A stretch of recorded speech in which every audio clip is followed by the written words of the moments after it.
Hello and welcome to episode 250 of the Veeam Community Recap and special episode. And guess what, Maddie? I did something crazy. Hold on. I got my Alfred shirt on. So, oh my God, that's amazing. I Yes, got I all was kinds of wearing new that stuff. one the other day as well. That's a cool one. I love I it. know. I pranked the lady in the reception. I walked by and I go, meow, just like that. And she's like, Rick, what are you doing? Anyways, sorry, I always try to throw a little something fun in on the special episodes. We are back in normal circumstances. I'm not dialing in at like 5:30 early in the morning. I'm doing good. Madalena, how are you? I'm doing great, actually, Rick. Very busy day in here. We are recording on a Wednesday. And to be honest, today I woke up to winter again, like a lot of snow. And I was like, oh no, I was waiting on the spring. What's going on? So not happy about that. What can I tell you? I don't like snow that much. Well, we're getting lights of hope. Where it's going to be 62 or about 16 Celsius here today. It's like summer. I can't wait. It's Oh my goodness. I I envy don't you. see I almost see no snow looking out the window, and that's a great sign. So we're almost Yeah. there. We'll see. To But understand how bad that is, yeah. Rick, we got 2 alerts on my mobile last night. So they woke me up. That Of bad. I don't cold know or if you get, snow or yeah, like snow alerts, like ooh, very loud on the phone. I was like like, emergency what's going snow on? alerts. Oh, that's no fun. Yes. Can you believe that? So it's that bad. Yuck. So Well, yeah. that was me about a month ago. It was super nasty here. The schools were out for a whole week. It was nasty, nasty. But anyways, uh, things are good. Sorry it's so Yes. cold all of a sudden for you again, but the community is rocking, and I think we should jump into it. Are you ready? Oh, yes. We have some good stuff for today. Let's do it. All right. So Madalena picked out a fantastic set of content here this week. First up is link state with how to fix Active Directory application aware backup failures with SentinelOne and VSS errors. Okay, very specific, but a good pick for sure. Yeah, sweet and short from Link State. We haven't called his name in a while, but great to have you back. He walks us through a basically real-world fix for Veeam application-aware backup failures that basically started happening after installing the SentinelOne. And the root of the issue seems to be SentinelOne interfering with the volume shadow copy service, which Veeam relies on heavily for consistent application backups and especially for things like Active Directory. And we are talking all the time about Active Directory, so that can happen to you as well.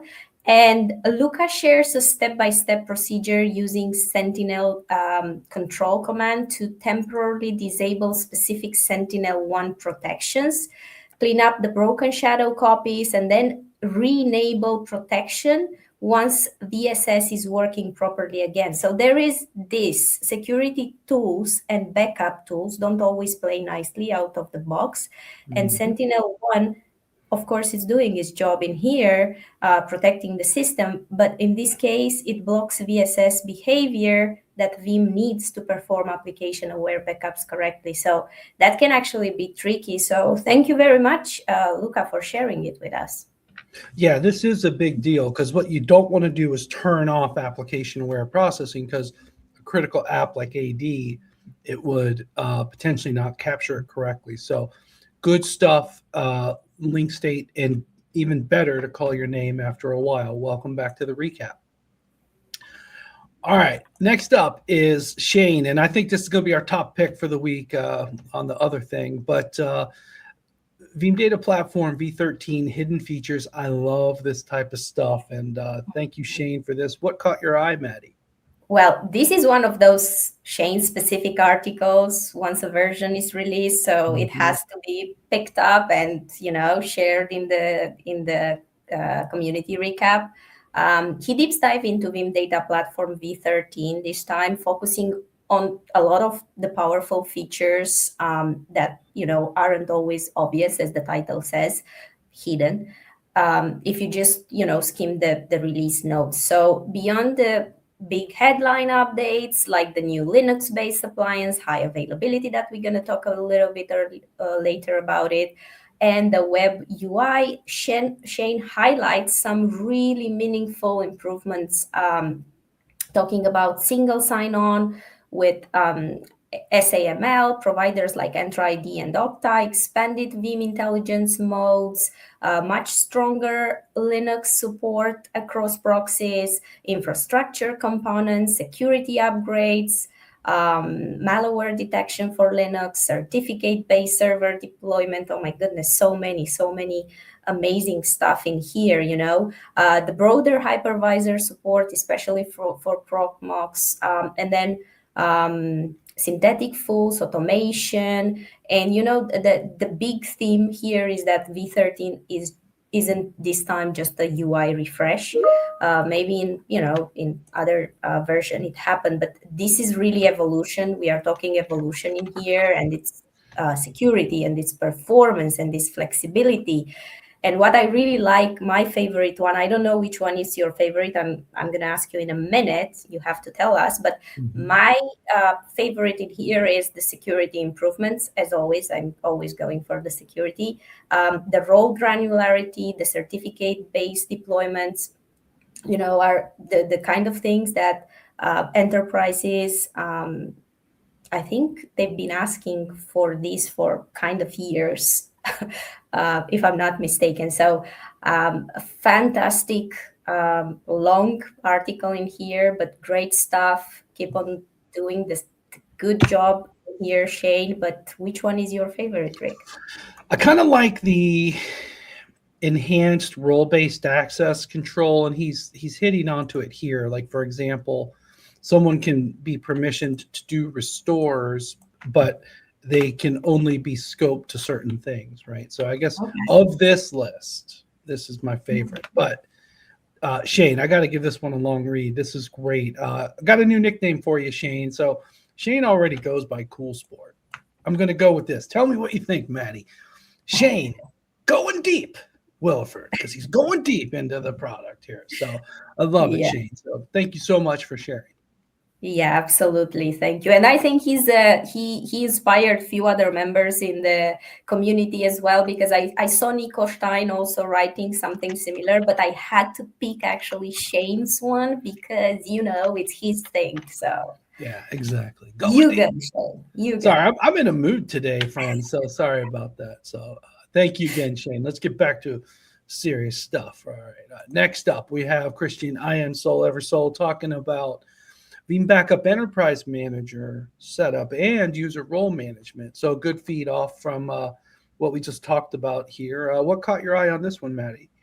I must first mention something before I get into the actual topic. It's a short article from Chris. He always does the long type of articles. Look at that. It's so short. What's going on, Chris? Oh, right and to the point. I mean, I'll take that. But you know what? Actually, a link state, he's also doing the long one. So for this time, that's weird. But anyway, really good topic in here. And in this one, Chris walks us through how to deploy and use Veeam Backup Enterprise Manager as a centralized web-based control layer for managing multiple Veeam Backup and replication servers. And what he's doing in here, he covers from installation and accessing the VBEM web interface, connecting multiple backup servers into one centralized view, and then it creates users, assigned roles-based permissions, talking about best practices around securing access and delegating responsibilities. And he also explains clearly where the Veeam Backup Enterprise Manager fits architecturally in the Veeam ecosystem, acting, as a data aggregation layer, centralized reporting database, and a control plane that actually helps changes back to individual servers, all through a browser-based UI. And I think this is great, especially, if you are managing more than one Veeam Backup and replication server. In this case, I believe the Veeam Backup Enterprise Manager can quickly become essential for visibility and reporting. So that's very useful. So good stuff in here, Chris, even though short. Yeah, indeed. And I think the moment you have multiple Veeam backup and replication servers, so always have Veeam 1, but the moment you have multiple backup and replication servers, it's time for Enterprise Manager. For one, this will really help you manage your licenses, so keep that in mind. Thank you, Christian. Good to hear from you. All right, next up is Marcus with the Vanguard blog Spotlight, some high availability lessons learned. So this is great. So Marcus presumably has deployed it a few times and he's got some learnings. Oh, wait, this is in German. Let's sort that right now. There we go. So this is cool. Yeah, it is really cool. And I was sneaky about because he posted it in English at the hub, but I thought this is good. So I'm going to look for it on his blog and I'm going to mention it. So I was sneaky about it. Wink, wink, Marcus. Yeah. But yeah, this is actually a German long article, as we got used from our German community. You're going to scroll and scroll and scroll, but really good stuff. We said we're going to talk about high availability. So he's talking about using high availability in Veeam Data Platform V13 with a new Linux-based Veeam software appliance, which is currently the only deployment model that supports high availability and only with a premium license. I hope I'm right with that, Rick, right? Yeah. Yeah, okay. So he walks us through a real world scenario in here where high availability is actually deployed without external authentication like SAML or Active Directory. And that means everything relies on local users on each appliance node. So what he's showing is that local users are not automatically synchronized between high availability nodes. So basically what he's saying is like, if you are running Veeam in high availability mode and using local authentication, every user must be created manually on each node and then mapped to the correct role inside the Veeam console. So Marcus goes then on a step-by-step process, and he's showing how to create the users on both HA nodes via the host management console, and then he assigns the role in the VBR console, and then he's performing an HA switchover to validate access, and then at the end handling the password changes and MFA setup. So just one thing maybe to take away from here is that, you have to keep in mind, if you rely on local users and don't set them up on every node ahead of time, a failover can quickly turn into an access issue. So I think this is really, really cool and really interesting. So thank you, Marcus, for sharing it in German and also, sharing it on the hub in English. I think this is a really hot topic. We also talked about it at VUG Romania. We prepared a slide for later, but yeah, interesting. This is fantastic, Marcus. And I'm actually part mesmerized because you might have seen I translated the article to English, but now I'm on this auto scroll and it only goes down so far. And maybe just does like 500 words or something. You see, we're back in German. Well, watch what happens when I stop. Then it goes to English. That's weird. Maybe I found a browser bug. I don't know. But it just kind of prefetches. And then when you go on the auto scroll, back to German. Only with the German article do we find these types of scenarios. Awesome.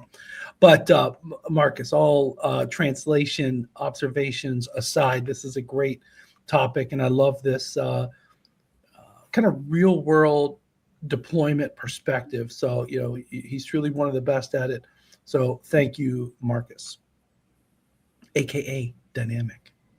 Yeah, I like his nickname.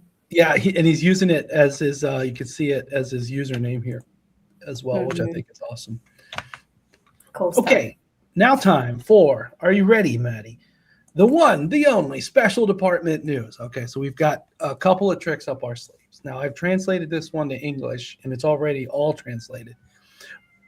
But the Brazil team, we mentioned this last week, it's coming up next week with their online event with AWS stuff. Still looking forward to it. A little bit of uptick in reservation, looking good. Yeah, totally. So what we wanted to do is basically just remind you guys, if you haven't registered, you still have the opportunity. It's going to be in Portuguese. It's going to be basically next Friday, February 27. This is going to be good. It's cloud, it's Veeam for AWS, it's Brazilian community. Just go for it. It's going to be you've got the better language skill than me, but I'm just going to go obrigado, Jan, Andre, Joaquin, and Wesley. Obrigado. Thank you. Perfect, Rick. Awesome. And then last up, okay, a little bit close to home. How close? Just right over here. Believe it or not, the first time ever we're going to host. Well, that's not true. We have had Veeam user groups hosted here in Ohio, but this will be the first time in our office. In fact, we just completed some remodels and all, so good timing. We got a leader, I think. Nathan. Thank you, Nathan. I got his picture in LinkedIn. I know where he's from. I know his company name, so all of that. But Nathan is our leader, and we're going to be starting early at 8 o'clock local time. I'll make it in, and I've got some perspective that I'm actually going to be stealing some stuff from actually our tech support team. I talk to them all the time about ransomware stuff, meaning what support do you want me, big mouthy guy, to go tell the world about ransomware, right, with our products. And they've got a list. They want the customers to stop doing this and start doing that. That's the nature of my session. So I will definitely have some fun with that. And I'll do my normal meeting tweeting post where I'm going to make a community hub post where I kind of recant everything. I'm going to put in my slides. So we'll have a special department thing to share as well. Looks like we got the server wrangler. That's pretty cool. Sounds like Nathan will have some chat there. But yeah, anyways, thank you, Nathan, and looking forward to this. And also big thanks to Sophia. She has helped out really organize this one. And this will be a fun one. So I think it was a couple of years ago when I saw probably 10 years ago. We did one next door at the bowling alley. But, this will be fun. Let's make it regular. So good stuff. But this is basically the first time when you're actually doing it with a leader, right? You didn't have a leader. Right. And actually, that's a story we never really tell. It's a good point, Madi, because over the last couple of years, let's say 5 years, we've really pivoted where user groups have a digital home on our community hub. Mm-hmm. And then leaders are central to it. And then you'll see that in these things, and they'll have guest speakers, that's fine. But there is a user group leader, putting the U in Veeam user group. Prior, they really have functioned like field marketing demand gen X, where the whole run of show is our local teams, which is good, but it's not a user group. It's more of just a road show. It's a field marketing event. It's a field driven event. It's a field systems engineer led event, but it's not a user led event. So that's the big difference. So I totally agree. And I call what's happening right now elevation. Elevation. Look at you, Madi. Rock on. Anyways, looking forward to it. Thank you, Nathan. And I got to invite the other guy, too, who was interested in being a leader. Because you always want to have two. You want to have a pair. Can't just sit in on one person. But you're going to have as well John and probably Cassidy that are basically working with Nathan in this. They are not leaders. So it's going to be a full team there. It's not going to be just Nathan. You'll see. Scary. You're knowing Ohio stuff better than me, Madi. Well, we had a few calls to discuss all that. So awesome. I'd rather do. Yes. Well, thank you. Well, and that speaks to what our community team does. We kind of enable them. We give them the resources and connections. And as we're always featuring it on special department, I think we're doing something right. I hope so. Fingers crossed for that. Speaking of doing something right, let's talk about what happened last week in Romania with the VUG Romania. A couple pictures. Tell me how it went. That was pretty good, actually. I mean, in that picture where you see the group is not all the group because it was at the end, as Nikki says, we have to take the picture at the beginning before people leave. We didn't do it. We did it at the end. So probably a quarter of the people already left by that time. But it was really great. It was really engaging, good subjects. It was a collaboration, VUG, VMAG as well. We had VBers after. We didn't take some pictures, but we had Mihai. Thank you very much for organizing. Really great event. We really hope that we're going to do another one in 2026. We had high availability session. Cornel did it for us, Cornel Popescu. We had Răzvan Ionescu as well that was there. I don't know if I took a picture with Răzvan. He should be there as well because he's a VMAG leader. So he also talked to Veeam and VMAG. So it was really great. We had also the other two leaders from VMAG doing some interesting sessions. So we talked different topics. People got engaged, a lot of questions. I'm very happy. It's probably the best one. This is the third one we did like yearly. And this is probably the most engaged, the most attended, the best so far, I would say. Yep. Looks like a full house. Good job. Rock on. Yeah, it was really good. So good job to Mihai, good job to Cornel, to Răzvan, we only help with logistics. So yeah, awesome. Yeah, it was great. Love it. So now I got to take pictures. Share one as well. Ohio, in Ohio, Rick, you have to do that for next I will try. 2 weeks. All right. Yeah. Don't let me forget, Sophia. All right. Speaking of Sophia, thank you. Sophia has prepared the Who's New this week. We are pleased to welcome plus 544, and I think we skipped 2 weeks. So this is like a 3-week number. Sailor Steve 47, Pirate Zabedidi, Mayamo. I like that. That's my name. Rap God 89. Is that Brandon? No. And then Frostix and Splash D. And then Alfred's pick is, I guess that would be Oh No, even though it's a 0, Yeah, it's pretty creative. Yeah, I love it. All right, I love seeing what our community is up to. Maddie, thank you so much for prepping this week's content. My pleasure, as always, Rick. Great content. It's harder and harder to pick because so many great articles, so many blogs. Thank you, community, for, week after week bringing the best out of it. So love it. Fantastic. And next week, normal circumstances for me. But we might have you with a guest because I'm going to be somewhere to look for some stuff for the Veeam 100 Summit. Because of that thing. Because of that thing, yes. And we are not saying more than that. I know you guys want it. I might be having to phone a friend. I might call Sophia. Let's see what we can do. But anyways, that's right. We working on stuff next week. I've put you and some others on a special reconnaissance assignment. So that I couldn't remember if that was next week. So that's good to know it's coming up. So we will see how next week goes. All right, Maddie, rock on. Thank you so much. Thanks for watching, everyone. We will see you next week with who knows who on episode 251.